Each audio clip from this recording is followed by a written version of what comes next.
Alrighty, so you guys have trial exams coming up. It's a scary time. 3-hour exam is not an easy thing to get through. I remember sitting where you guys are, freaking out, thinking, how on earth am I going to sit still for 3 hours and walk out of there getting a good mark? So I thought, you know what, why don't I make a video about the stuff I wish I knew before my trials happened?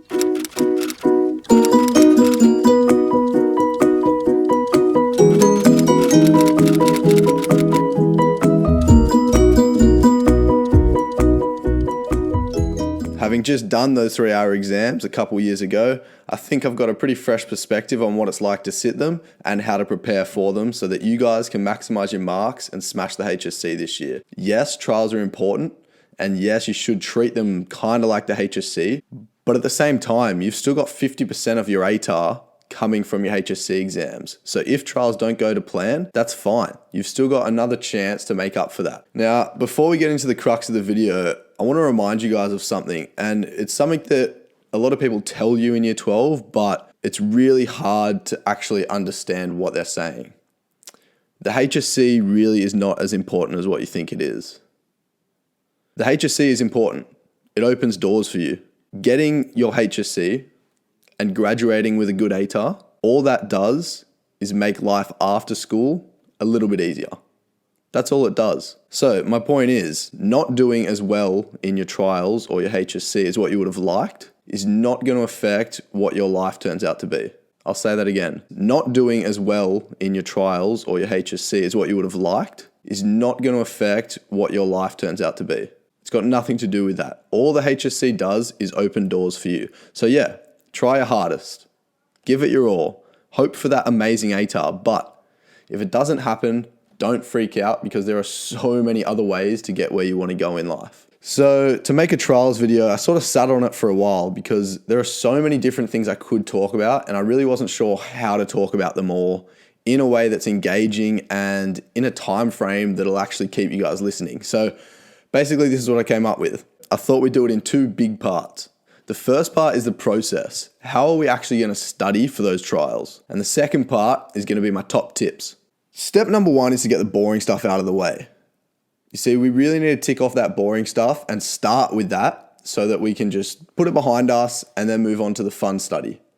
And when I say boring stuff, what I'm talking about is your notes, your flashcards, revision, all that stuff. So here are my sort of tips with that. Make sure you get your notes in line with the syllabus. So all of your notes should line up with a certain dot point within the syllabus. That's how we make sure that we've covered everything that the exam could possibly be on. Then we want to think about the acronyms within those topics. So take a syllabus topic, figure out what acronyms link to that topic, and then put the acronyms on flashcards. That's what we're going to memorize. The HSC is a memorization game. So by memorizing the acronyms, that's going to help you really quickly in exams get to the information that you need to get to answer the question. So don't worry about putting all of your notes into palm cards. I just want you to figure out some acronyms that link to your syllabus dot points, put them on palm cards and memorize them. And then my last part with this boring stuff is don't worry too much about the revision.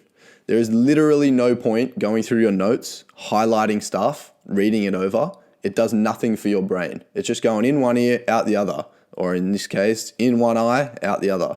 Now we're going to focus on some past papers. But to do it, we got to figure out how to actually use past papers to study right. A lot of people will just grab a paper, fill it out, time themselves, no notes, get to the end, get a terrible mark and feel absolutely worthless. That's not good for anyone. It's going to shatter your confidence and it's not going to help you want to study. The process to using past papers is to start by using your notes and no time conditions. Print out a past paper from the NESA website and just do it from start to finish using your notes with no time. It might take you all day, that's fine. And then after that, try a similar past paper with notes, but under timed conditions. Now, once you've done that, we're gonna go no notes and no time conditions.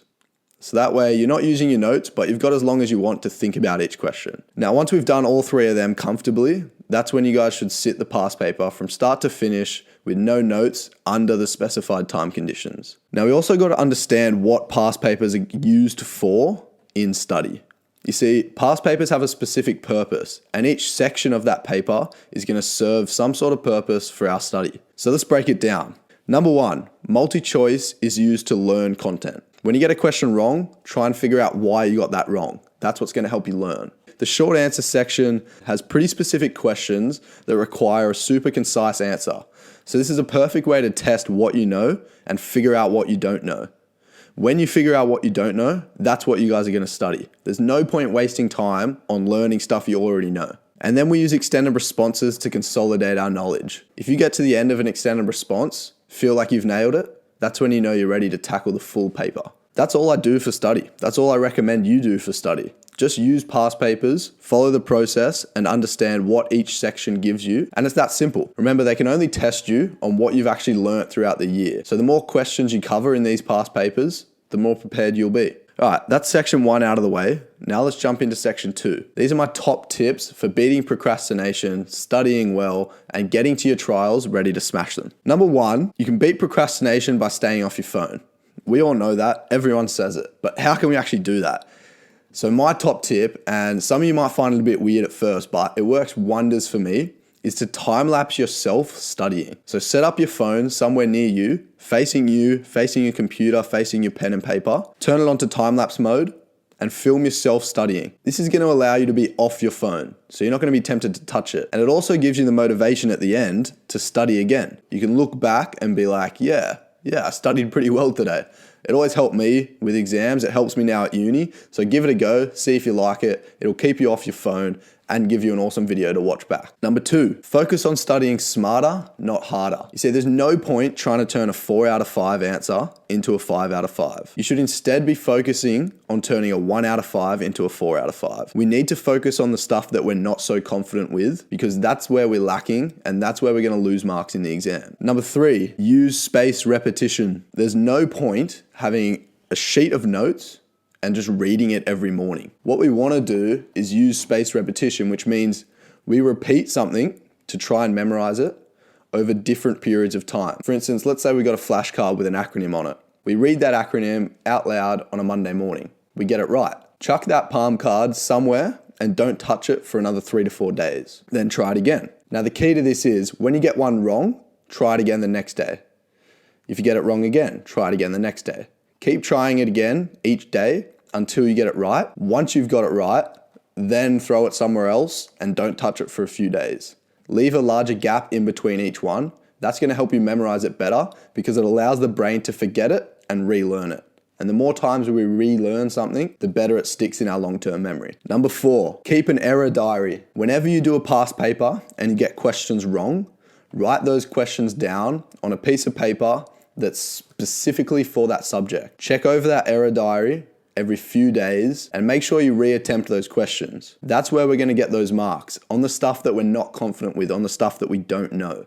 That's what we need to focus our study on. Number 5, use multi-choice to procrastinate. Don't procrastinate with your phone. Don't procrastinate with Netflix. Use multi-choice. If you're sitting there going, I just can't be bothered studying today, just do a multi-choice section. What I would recommend is that before you start studying for trials, print off the last 5 years worth of multi-choice, staple them separately, and have it for each subject on your desk. So that way, whenever you don't feel like studying, but you want to be productive, you can just pick one up. It'll take you 15 to 20 minutes, do the multi-choice, mark it, record your score, and then go back and do it again another week. This is going to help you really learn your content, and it's a much better way to procrastinate than sitting on your phone watching TikTok or scrolling Instagram or sitting on Netflix. Number 6, don't take your break where you study. Let's say you've had a really good study session. You've studied for 3 hours, smashed a past paper, you're doing awesome. And then you got your phone next to you. You pull out your phone, open up TikTok, and you start scrolling TikTok. Before you know it,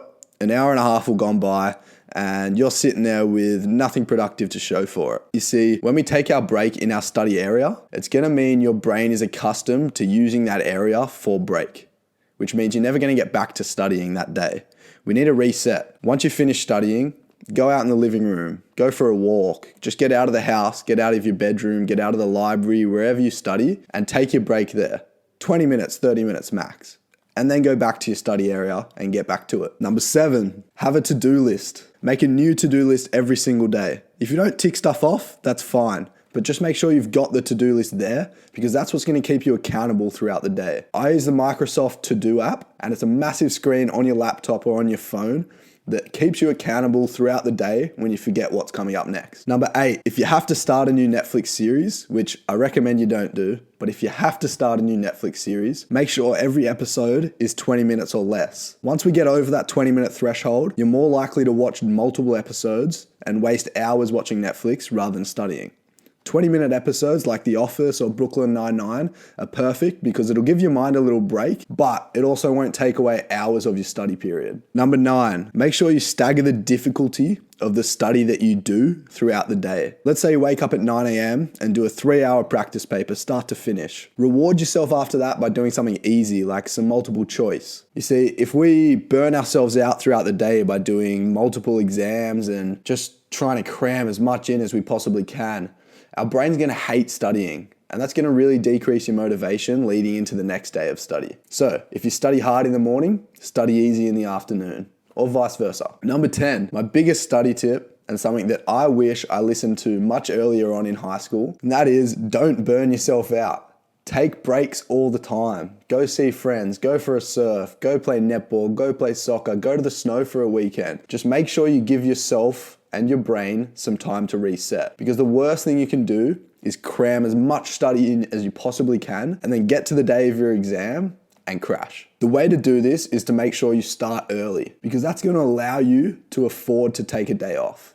So start early and take breaks. And there we have it, my full guide to smashing your trial exams. You can use the guide for the HSC exams as well. It's basically the same thing. I'm sure there's a few things in there that you guys have all heard before, but I'm hoping you got 1 or 2 things out of that you can use to study for your trial exams and do them to the best of your ability. I believe in you all. Go out there and smash it, and I'll see you next time. Oh, just quickly before I go, I was thinking maybe I should do an actual exam video. So what I did to prepare for my exam on the day of the exam. If you guys want to see that, make sure you leave a comment down below and I'll make that ASAP so that you've got them before your exams roll around.